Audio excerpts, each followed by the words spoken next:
That's very crazy interesting. So how that works is, how? Well, what we're doing is, from a developmental point of view, we know now there are 5 basic levels of development, and if those developmental levels follow course, you have a fully developed brain. But if there are things that aren't developing, we know what those things are developing at that time in each level. We also know what the system is going to do to compensate if something is not developing. There are other parts that have to overwork and overdevelop as a result. So we're going to have this out of balance system, not only because one part is not developing or a series of parts aren't developing, but we also know what's going to compensate for it. So what we're going to do is we're going to dial down, now that we know with laser, using the wavelength of laser to piggyback the frequency that we need, and we know the frequencies that will dial it down and the frequencies that will dial it up. And so we can literally target individual areas, what we call Brodmann areas within the brain. Brodmann did all the research to look at the different areas of the brain under a microscope, and he described it, and we still use it today 100 years later. It's that brilliant. But so we can look at targeting, but here we're looking at a developmental issue and say, well, why are we doing that? Well, anytime you have a developmental issue, you carry it with you for the rest of your life. It's the underdeveloped area, those are the underdeveloped areas within the brain, and so down the road, they're the weak areas, so they're more susceptible to problems, infections. If you have an infection, it's going to hit that area more, but also in a degenerative situation, it's the first to degenerate. And so even when you're looking at injuries on things, right? You got a weak right knee, and you wind up in some kind of an accident or injury, and wow, I wouldn't have thought that knee would have got hurt. Well, it's because it's weak that it got injured and all of it. Whereas had it been strong, it might not have gotten injured. So we're attacking the nervous system from a neurodevelopmental point of view, so that anything that lagged behind, we can step that up. Say, is it going to be as good as had you developed it in the first place? No, because you're going to have a certain amount of loss because of how weak it is, and if you don't use it, you lose it. I don't use it as a high level as some other area. Like, let's say it works together. We've got Broca's on the left, which is motor speech area. Well, on the right, we have those same areas, 44 and 45. We don't call it Broca's, but it has to do with the emotionality of speech, right? And so if my Broca's has a problem, my 44 and 45 on the right side are going to be over strong because they inhibit each other. And so we're taking that developmental approach and seeing what we can get out of working with those areas. We know that many parts of this problem started when you were 10. So we're going back to that. We're going back to that level and see, okay, was this precipitated overall as a developmental issue? And if we step up the activity level of those cells that didn't get fully developed and help them along, are we going to get an even better, more foundational outcome? Okay, very good. That makes sense? Yes. Good question. RHO, there we go, and number 6.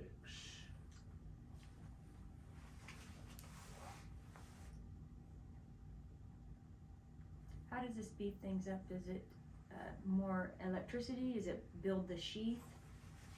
How does it build things up? It has an impact on the metabolic rate within the cell, which means a lot like the old style trains, you know, where they had steam engines, right? Mm-hmm. And they would shovel coal in. When we're what we're doing right now, Brodmann's area 6 on the left, we're trying to dial it down.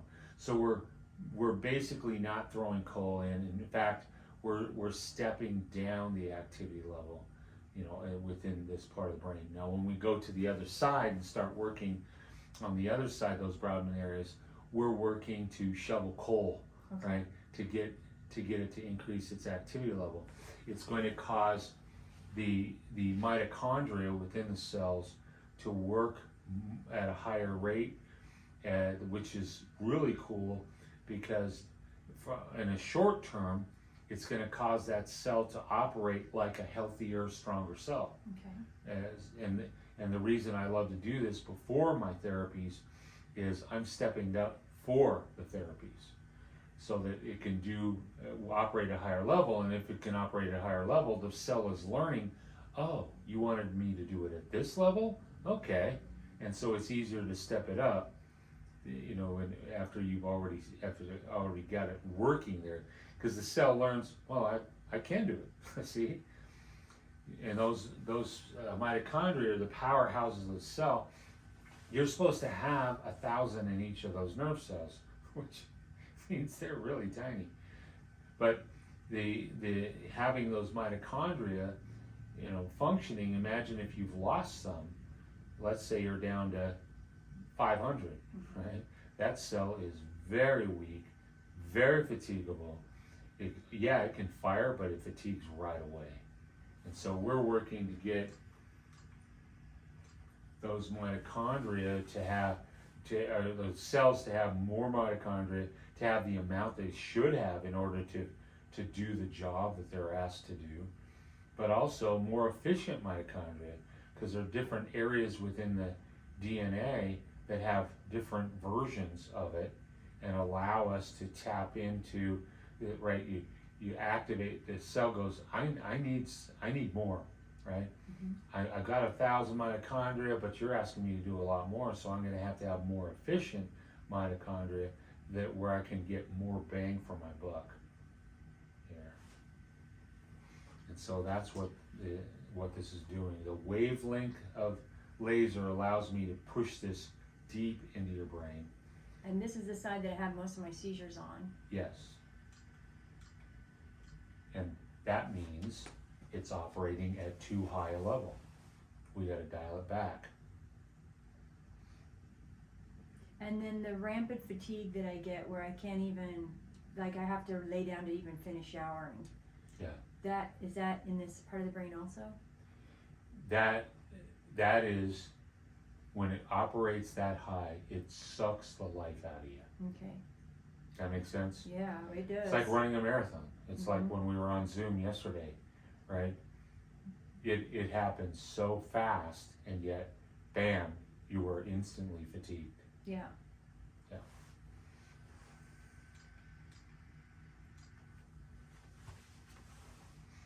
Well, the 2 seizures that I've had that you've worked on me, we have not got filmed, which is a shame. Maybe I'll have a seizure. One could only hope. Right? Exactly. No. So we can explain how to make that go away. Watch this. Yeah. It's like magic. Yeah.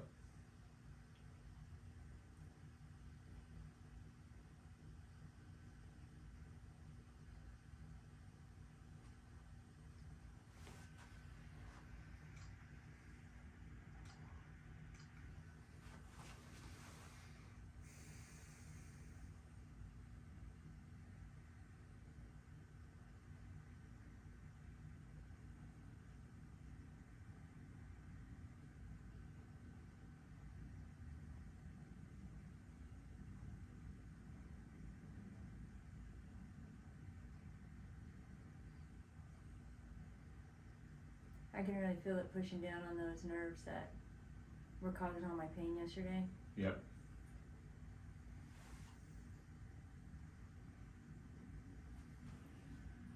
How's that feel now? It's good. That's like a memory of, oh, remember this? That's where all the headache, the teeth ache, it's almost like it just went through all of that. It's very subtle. Follow that map. Mm-hmm. Oh, I could draw it. Yep.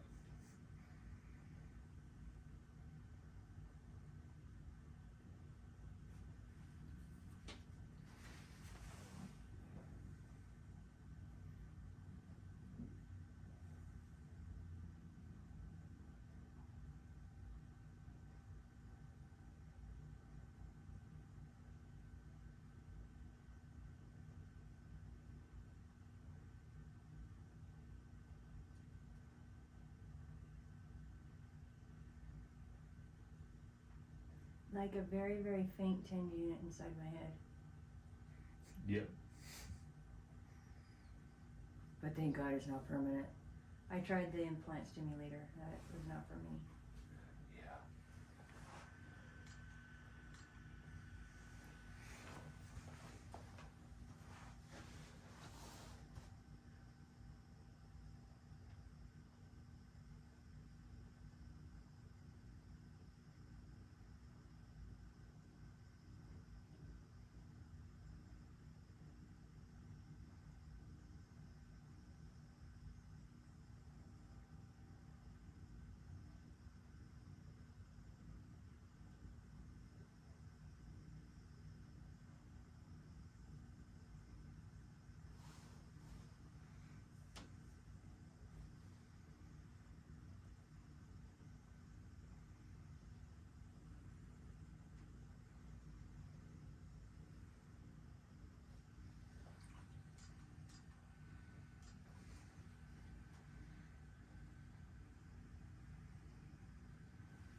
Okay, I want you to move your left arm. Just move it around. There you go. Let's do a figure 8 with you. There you go. Okay. This is getting the cerebellum, but it's also getting the Brodmann's area 4. Okay, go ahead and relax. Now we're going to do finger tapping on the left. Brodmann's area 6.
good so far. It's good.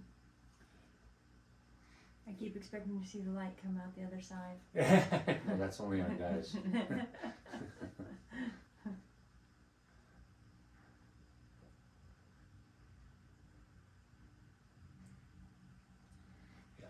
For women, it's highly occluded. There's lots happening in there.